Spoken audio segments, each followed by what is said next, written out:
I don't hate millennial, Gen Z YouTubers. I'm jealous.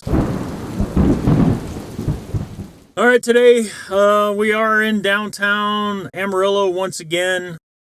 Kind of a chilly, blustery, a little bit of a frosty morning. Not as bad as some of the country though, so we've been pretty lucky this year. Been pretty happy with the weather so far this year in Amarillo, Texas. Today I just wanted to touch on something that I guess sometimes I'm a little hard on younger YouTubers and, you know, content creators or filmmakers or whatever you want to call yourself these days. I grew up an only child. So the only thing that I had that was of any value to me, I didn't have any brothers or sisters or anything like that. My grandmother pretty much raised me most of my life, my younger life, and she was off working and I was left home alone a lot. So I had to entertain myself. So I kind of got into TV, movies.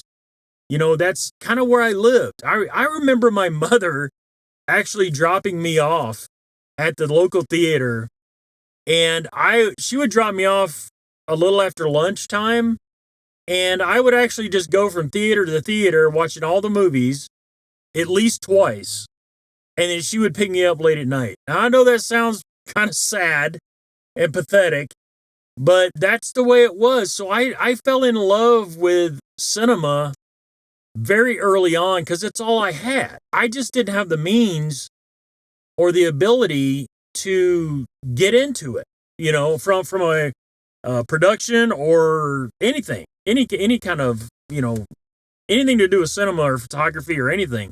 I didn't have the means. I always loved it though. I always sat in amazement and wonderment, but not one time ever out of all the movies and all the TV and everything that I've ever watched, I've never once wondered what camera it was filmed on. I never once wondered what audio equipment they were using or anything to do with the production part. And I guess the reason I say I'm jealous of the younger crowd and the younger YouTubers and stuff like that is because, and by the way, I'm one of very few that will even say that they're jealous, but I am, you know, I'm man enough to admit it. There's never been a time in history where you've had more access, more ability, more camera gear and equipment to be able to just go out and create. You've never in the history of this world has it been easier to do it. And why people get so caught up and hung up on these camera specs. And I know over the years, there's always been competition. There's competitive nature is something that is embedded. It's one of our, I guess, built-in issues as a human being is this competitiveness. You've got athletes that are competitive, you know, when it comes to athletics. There's a cat that's distracting me right now. Before I get too much deeper, I'm using the kind of a cheap ass Rode mic sitting on top of the camera. I might actually try these the Rode mic, the Rode Goes. I think I might try that next. I think I might. So during this video, I'll switch over. Hopefully it sounds better. I mean, I don't know how much better or worse the sound is going to be with this. You know, I figured out, which by the way, there's something else I'm going to talk about too, was my last video and how I edited and then I did it again in Final Cut Pro and I finally figured it out, but I can't figure out why there's such a big difference between Final Cut Pro and DaVinci, but we'll get into that. This is the case that charges. It'll keep them charged. So, it's kind of a cool little deal. I'm going to try it, see what happens. The audio should be a lot better. So I apologize if the audio sucks. I apologize for the shitty audio in the last video, but I didn't know exactly how to. Now I figured out how to edit it. Back to. I ramble a lot, so just get ready for it. But there's never been a time in history that it's been so easy to find really good camera gear at really good prices and be able to create. Just go out and create. Just document your life or document something, or shoot a film or shoot a small film or something. You know, back in my day, we called them home movies. Now you're filmmakers. It is what it is, but let's be honest, it's a home movie. I mean, you know, you don't have to shoot in your home for it to be a home movie. But if I'm not paying to see your film, walking into a building and seeing it on the big screen, I mean, come on.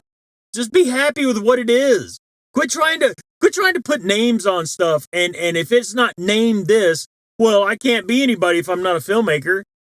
What the hell's that? Who says that? You guys need to calm down. You know, quit labeling yourselves. You're actually, when you label yourself, you put yourself into a corner. You're literally boxing yourself in. Why would you do that? You know, what was wrong with the term content creator? I don't get it. It went from YouTuber to content creator. Now it's filmmaker. And if you're not a filmmaker, well, you're just a crappy YouTuber content creator. You know, who cares? Why are you labeling stuff?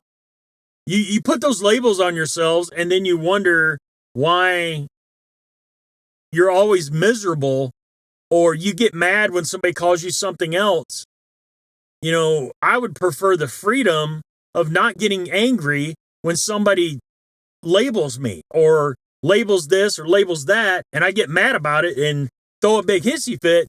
Then I look stupid. So honestly, I think the best way to do it is to just not label yourself. Why are you labeling yourself? I don't understand. But anyway, again, getting back to the topic at hand, I don't understand why people are so hung up on specs. Let's be honest. There's no bad cameras anymore. There's no, you know, back in the day, yeah, there were, you know, let's go way back. Actually, let's go back to the DSLR days. Canon kind of perfected that dual pixel autofocus, and Nikon had always had arguably better image quality and always better, you know, usually better dynamic range, but their autofocus wasn't as good as even the 3D autofocus. And I've tried the D850. Don't get me started, because I've had the D850 and it's good. It's fine.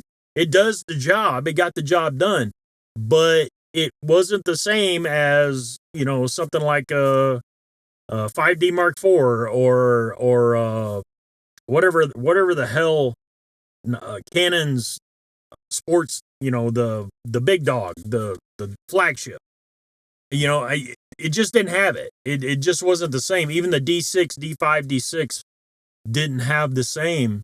Oh, 1DX, the 1DX series. It wasn't the same. But people that wanted more dynamic range or better image quality would choose Nikon. And Nikon would get the job done. It wasn't as easy or, you know, as fast, you know, and it was minimal. It wasn't that big, huge of a difference. But now we're into mirrorless, and we're in this situation where you have, let's just take the newest cameras from, newest mid-range cameras from all the manufacturers, or the major manufacturers. You've got Canon R6 III that just dropped. I forgot how many frames a second. Is it 12 in mechanical shutter? I think it's 12. And then 40 electronic shutter. And it's not a stacked or semi-stacked sensor, but it's got a fast readout. It's almost as fast as the semi-stacked sensors of the Z6III and the Lumix S12. So, kudos to Canon for that. Also higher megapixel. It's 33 megapixels. And then you got the A7 V that just dropped 10 frames a second, which, that's Sony. Sony needs to sell their A9 IIIs and their A1s, and they're not going to give you much on that consumer level or semi-pro level or whatever. So 10 frames a second, but it shoots 30 frames a second electronic. And again, it is a partially stacked 33 megapixel sensor, so it's faster than Canon, and I believe it's slightly faster than, I can't remember if it's faster than Nikon and Lumix or just under. I think it might be slightly slower. So it's in between the Nikon and Lumix and the Canon. So it sits in the middle. I guess I parked in the wrong spot today. This must be the in between where all the homeless people go between one side and the other.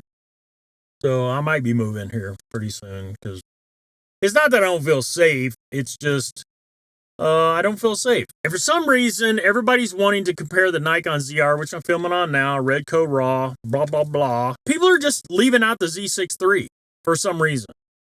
And the Z6III is plenty comparable. Yeah, it's a year and a half old. So what?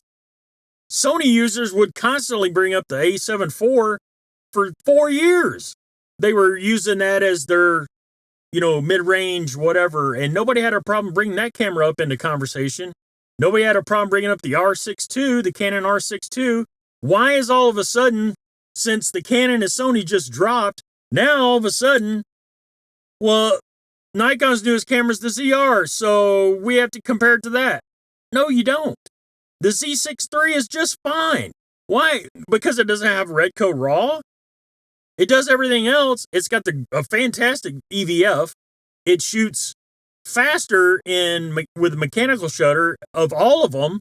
It's 14 frames a second mechanical, so you have 0 rolling shutter, and then you have 20 frames a second with an unlimited buffer, which Canon and Sony and Lumix doesn't have. They don't have unlimited buffers at their highest frame rates, but Nikon does.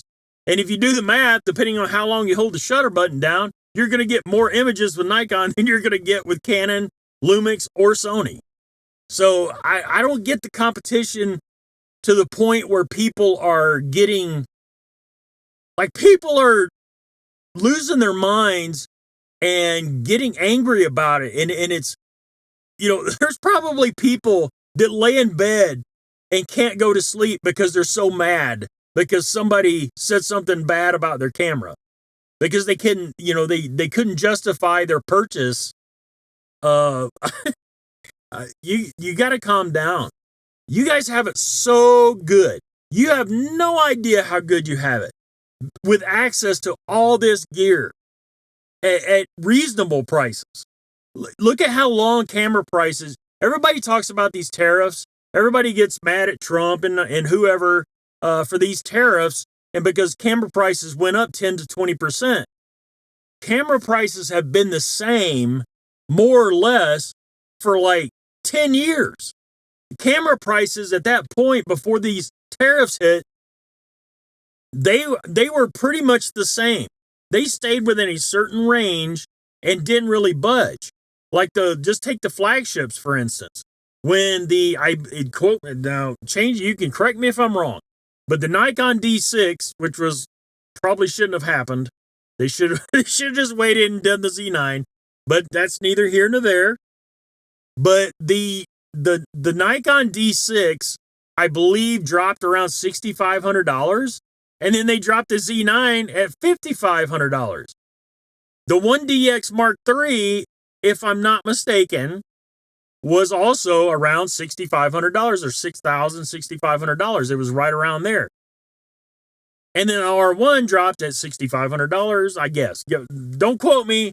Don't quote me. You can look all this stuff up yourself, but I'm just talking about in generalities. The prices have been pretty much the same for several years within a certain fluctuation. There's been a little bit of a fluctuation. Now, other companies have, like Fuji, were way too proud of their stuff. Fuji's way too proud. The XH2S should have dropped in price 2 years ago or a year ago. It should have been 2000. That camera never should have been, I don't personally feel, $2,500. $2,000, yes. $2,500, especially after the Z6III dropped at $2,500, and which, by the way, now you can get it for $2,100, which is $700 cheaper than the R6 III and the A7 V. But nobody's telling you that, even though this sale is going to go on for the entire winter, as far as I know.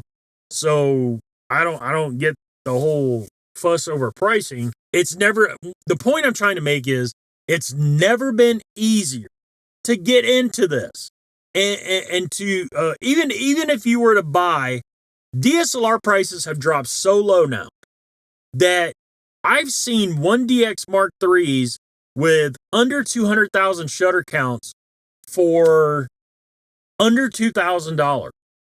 And that is still a very comparable camera. Same thing with the D6. D6 prices aren't as good, but you could get a D5 for easily less than $2,000. You know, and the 1DX3, the advantage it would have is autofocus, and it shoots 20 frames a second with the mirror up. You lock the mirror up 20 frames a second. It's just like a mirrorless camera. And arguably better low light performance probably with the 1DX3 and the D6 than you have with the Z9, and well, the R1 might be better, you know, and the Z9, I don't know. If Nikon would have made a low megapixel Z9, I think with absolutely spectacular low light capabilities, I think they would have sold a massive amount of those. And you know, the Z9, I understand why they did the Z9 the way they did. I got it. They had to catch up and they had to kind of jump, make a big leap, and they did, and it worked out. But I think I always wanted a Z9 type body with a fully stacked 24 megapixel low light beast, speed beast. I got off track again. I always get off track. I don't understand why. I'm going to switch microphones, and because I feel like I'm yelling, and I am. And this and by the way, I'll talk about this false color LUT thingy. I don't know. I don't even know if it's working. I don't know if it's right or not. Compared to the way I was exposing for the last video, we'll find. I guess I'll find out. I'll find out in post if it's any good. But anyway, I'm going to turn the camera off. I'm going to switch microphones, and then of course you won't know that because it'll just be instant. Seriously, hope this works out. So I've got the new microphone. I've got the Rode Wireless Go 2. We'll see how it works. Maybe it's better. Maybe it's worse. I don't know. I won't know till I get home. So if you see this video, I guess I'm okay with it. So back to the original plan of this video. Instead of worrying about specs, instead of worrying about what has the best specs, just worry about what works for you. And I get it. These companies need to sell things to stay profitable, to keep going. I mean, a business has to sell things in order to get better and get bigger, or last longer, or pay their employees more, or whatever. There's a million reasons, but a lot of that also falls on the company and how financially smart they are. Just to give you an example, out of Sony, Canon, Nikon, Panasonic, Fujifilm, top 5, who do you think is the smallest company out of all 5 of those companies? Now I'm talking about overall size. Now I get it, you know, the bigger companies have divisions and all that, but let's be honest here. All the money goes back into the same pockets. They all go back in to the same shareholders, and each division has its own expenses, and I get all that. I understand. I'm not stupid. Because if you look at camera sales, if you break it down into just the camera divisions and camera sales, you've got Sony and Canon have been fighting for the top spot over the last couple of years. Nikon pulling up a distant third at 11%, which is not bad for the size of the company. And then you have Fujifilm, which, you know, APS-C and their medium format. I don't know. I never thought Fuji was that big, to be honest. I don't know why. And same thing with Lumix. Same thing with Panasonic Lumix. Now, I know Panasonic, there's a lot of stuff out there with Panasonic on it. I get it. They're huge in consumer electronics and, you know, all that. But I really didn't think they were as big as what they were. And I did the research, and it was weird. Nikon is the smallest by far than all of those companies. Nikon only has roughly 20,000 employees, give or take. Fujifilm has over 76,000 employees. Panasonic, Lumix has, I think they're actually a little bigger than Fujifilm. And then, of course, Sony and Canon are gigantic. They're massive. Growing up, I remember Andre Agassi, the tennis player. Those of you that are close to my age, you know who I'm talking about. You young people ain't going to have a clue who I'm talking about.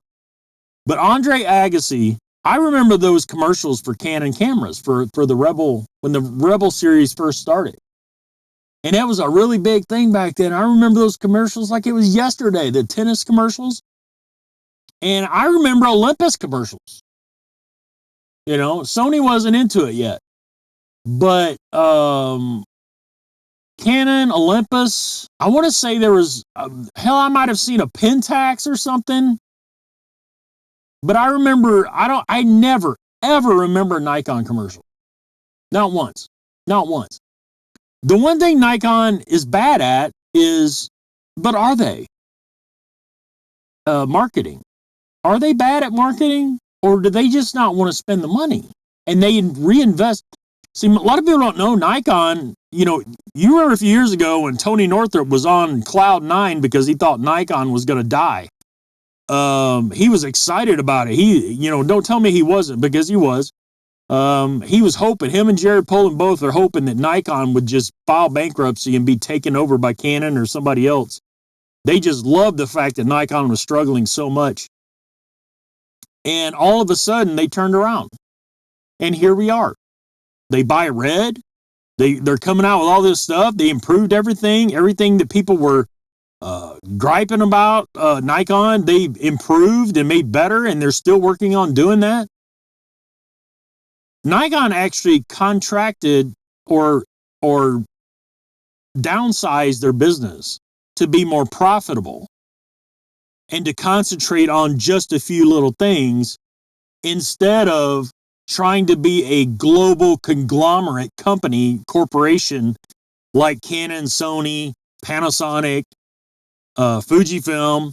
The fact that Nikon is holding their own right now in the middle of 4 other giants is pretty amazing. It's pretty impressive. And I just found all this out because I did the research. You can do the research yourself. It's actually really, really impressive, especially considering they have more market share in the camera industry than Fujifilm and Lumix. But overall, they're a much, much, much smaller company. Much smaller company. So, anyway, I just thought I'd throw that in there. I think it's impressive. There are so many choices out there. There's so many in price variations. Don't take out a bunch of loans, and don't go deep into debt to buy a bunch of equipment that you're barely going to use, or to buy stuff that you're not going to use use all the features of, or at least most of the features. I had all these fancy cameras. I switched brands 2 or 3 times, and I had flagship models and I had not so flagship models, and I rarely used the whole thing. That's why I don't have the Z8 or Z9 anymore, because I don't need it. I realize I don't need half the features that are on those cameras. They're fantastic cameras. They're awesome cameras. I think, they were obviously groundbreaking. They're still, you realize the Z8 and Z9 still has the second fastest sensor readout out of all the cameras that are out there. The R1 is the only camera that beats it. Crazy. It's crazy that after the Z9 came out, 4 years ago? And it still has the second fastest readout out of all cameras. All the recent, released mirrorless cameras. It's impressive, I think. Nikon does a lot more, I think, to build brand loyalty organically instead of paying people off, paying influencers having gatekeepers out in the YouTube community, and they're out there. Again, I'll say it again. I don't have to name them. You guys know who they are. It's very it's easy to point out and easy to figure out who these gatekeepers are. But don't get caught up in all that crap. Find something you love, shoot it. If you like Canon, shoot Canon. If you like Sony, shoot Sony. I don't care what they come out with. I don't care what Sony or Canon drop. I don't care if it's the best thing since padded toilet paper. It doesn't matter to me. Nikon is my game. Nikon is my camera. Nikon is my brand. I love Nikon. I appreciate them. If it wasn't for Nikon, I would have lost interest in this a long time ago. If it wasn't for Nikon, I wouldn't be shooting this video right now. If they didn't come out with the ZR, I probably would have sold most of my stuff. Went to I probably would have kept my ZF, but other than everything else, I would have just probably sold it off and not worried about video or anything. Just walk around, do some street photography every once in a while and be done with it and just move on to something else. I would have tried to do something else with my life, you know, but thanks to Nikon and this ZR, I don't know, it sparked something in me. I've actually got a couple ideas for videos coming up. It needs to warm up a little bit, but we'll see how it works out. You know, because I'd kind of like to put videos out there that have a message. Again, I don't want to review stuff. I really don't want to. I don't want to box myself in like that. And a lot of YouTubers have boxed themselves into being a reviewer. If you look at their, a lot of people start reviewing the ZR, even newer channels, to build up because they saw the hype building. The ZR's got a big ass hype train, and a lot of people are jumping on it. And it's just to get views to build their channel. And I don't have any problem with that. I have zero problem with that. Just be honest and be genuine. There's a lot of people out here now. I've run across 2 or 3 other channels that I never even heard of or just got started. And they're figuring out this exposure thing. They're figuring a lot of stuff out about this camera, and they're coming out, you know, just the simple fact that somebody made a false color LUT to use. I don't know. I don't think I really like it that much. I just, and I won't know until I get back to see. Right now I got zebras all over the place because I changed something and from the last time I filmed, and I have no idea. I probably screwed something up. I think my face is probably exposed, but I don't know. But I don't know about everything else. We'll see how it goes once I get it into post, and of course the audio. And to get back to what I was talking about a long time ago, I edited the video that I uploaded. The last video I uploaded, I did in DaVinci. I'd screwed something up, and I had the bars on the top and bottom. I don't know what I did. I don't know what I clicked. The bars are still there because I just went back in today to check. And I was looking to mess with some other settings to see what I did. I clicked something. The bars there, I'm sure those of you that know, that use DaVinci probably know what I did, but I don't. So I went back into Final Cut Pro to try to edit and make it look as the same, you know, whether it's better or worse, but at least the same as the DaVinci edit. And I finally figured out Final Cut Pro. I finally figured out how to edit Red Raw in Final Cut and make it look as good or better than DaVinci. So I think I'm going to use Final Cut Pro until I learn more about DaVinci. DaVinci does have obviously has a few more advantages when it comes to Red Raw or any RAW, but I would be limited. I couldn't use NRAW, you know, even though actually I'm wrong. There's actually a company that makes a plugin where you can actually use NRAW. Hopefully Apple fixes all that stuff, but I actually like to look better, the actual video better coming out of Final Cut than I did out of DaVinci. It doesn't mean it's DaVinci or it's better than DaVinci or whatever. It just means the way I did it, it looked better to my eyes. And I didn't have the black bars. I had the full 16:9. Hopefully this works out. And I did some more research, figured out how to do the audio better. The thing I do like about the Final Cut Pro audio is you can add a minus equalizer where you can take away sounds and frequencies, and then you add a totally separate equalizer to boost whatever frequencies you want to boost. So you take them away and it's like two separate things. So I kind of like that. I kind of like the way that works. I'm sure DaVinci's probably got the same kind of situation where you can pull frequencies, and I guess I'll find out, because I'm going to be pulling some serious frequencies out of this video. All right, I've said enough. I've rambled on and on. I don't know how I'm going to edit this because I've been so all over the place, so I apologize. Again, I do have some videos coming up, hopefully with some kind of message, and I'm hoping to be able to expand on some ideas. The juices have been flowing. Thank you again, Nikon, for the ZR. Because not only did you give us a great camera, not only did you give us the ability to shoot in Red RAW, it's opened my eyes to other creators that work in the industry, that actually have useful information, unlike, the typical douche tuber who reviews stuff and then moves on to the next newest toy. At least they take their time and they produce several videos, and they're instructional about it, and they say, hey, this is how I would use this in real world. Those nerdy charts and those lab tests mean nothing in the real world. Nothing at all. Anybody with a grain of salt of intelligence knows that real world is way different than controlled lab tests. I just don't get how people don't see this. How do people not see this? And I'm talking about for all cameras. Typical example, the old Canon 6D Mark II.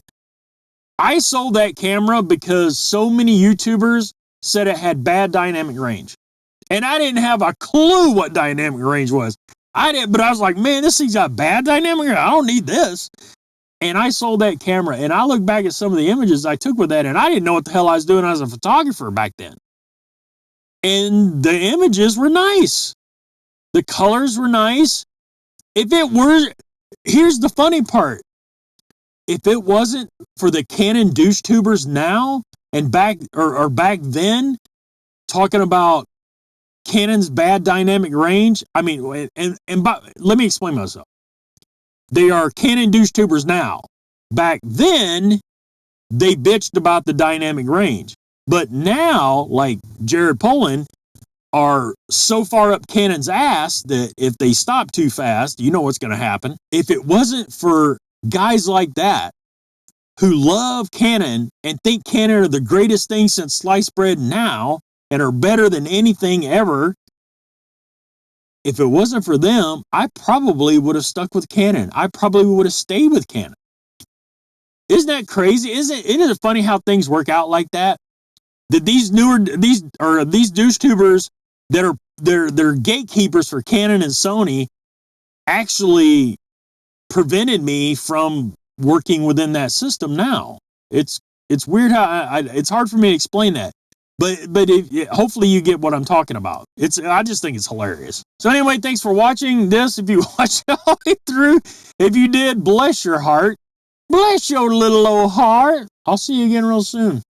But remember, just get out and create. Stop worrying about specs. Stop worrying about what the other guys come out with after you buy yours. Because the Z6III hold on a second. The Z6III is a fantastic camera. It is an awesome camera. There's nothing wrong with this camera. I've shot weddings with it. I've shot sports. I've shot motorsports, portraits. It's an awesome camera. There's nothing wrong with it. And it deserves to be mentioned with the A7 V and the R6 III. Even though now, since those cameras dropped, all of a sudden Nikon is forgotten about. Lumix is forgotten about. Why? Why would you completely forget about those companies? I mean, if you really want to get down to it as far as features go, Sony and Canon can't hold a candle to Lumix. I'm not even close. It's as far as for filmmaking and videos and stuff, you're not beating Panasonic and Lumix on features. It's just not going to happen. Matter of fact, Lumix came out with a lot of those features earlier. Like Big Cook said in one of his recent videos, Lumix just hit features before they were ready, before the world was ready. So I get it. I understand that. You know, they came out with those features, and then the Sony dick riders are going to go nuts when they finally offer open gate. They're going to say it's the greatest thing since, you know, since whatever. And it's true. That is absolutely 100% true. When Sony adopts open gate, it will be, all the YouTubers are going to lose their mind. They're going to be jumping and screaming from the rafters of how great Sony open gate is. Even though Lumix has had it for years. I just, you know, Canon just now got it. I don't know if Nikon's going to jump on board. I don't know if it's even possible for them to firmware update it into a camera, but you never know. You know, the Z9 II is coming out pretty soon. Maybe it'll have open gate. I don't know. Who knows? It's hard to, usually they throw the whole kitchen sink in on flagship cameras. But anyway, but yeah, the Z6III deserves to be in those conversations because it's still a damn good camera. It's a year and a half old. So what? It still holds up. It's got a better EVF than the Sony or the Canon. It has an unlimited buffer in 14-bit RAW. 14-bit RAW, 20 frames a second, unlimited buffer. Come on. I mean, you're not getting that with Sony and Canon for sure. So, and you're not getting it with Lumix either. Don't sleep on the Z6III. I still have a problem when people are throwing, and again, you can say whatever you want. You can compare whatever cameras you want. That's your prerogative, your channels, your life. But I feel like the Z6III is still a better comparison than the ZR. The only reason the ZR is what it is because that red RAW. Let's be honest. It would still be a great camera. It would still be a great camera without the red RAW. But the red RAW is what has got people coming in. You know what I'm saying? And Nikon's smart about it. They're not stupid. But let's be honest. I mean, come on, y'all. Let's be honest. It's the truth. It is the 100% truth. People bought this camera for the red RAW, and I get it. But it is a more than capable camera aside from video. You can take photos with it. The photos are about the same. I think Tanner, what is that guy's name?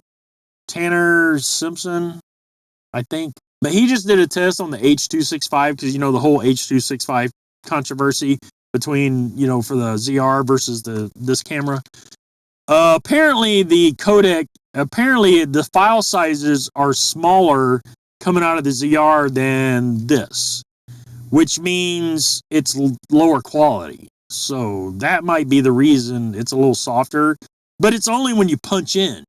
It's not like you're going to be able to tell just watching it on even a big TV. Of course, people want to use that against Nikon. People will use anything against Nikon they can. Sony and Canon get away with murder while, Lumix and Nikon have to struggle just to, they're fighting all of this negativity. But like I said in the last video, I think things are going to change. Things will eventually change. The truth comes out. The truth eventually comes out. Anyway, I'm leaving this time. Bye.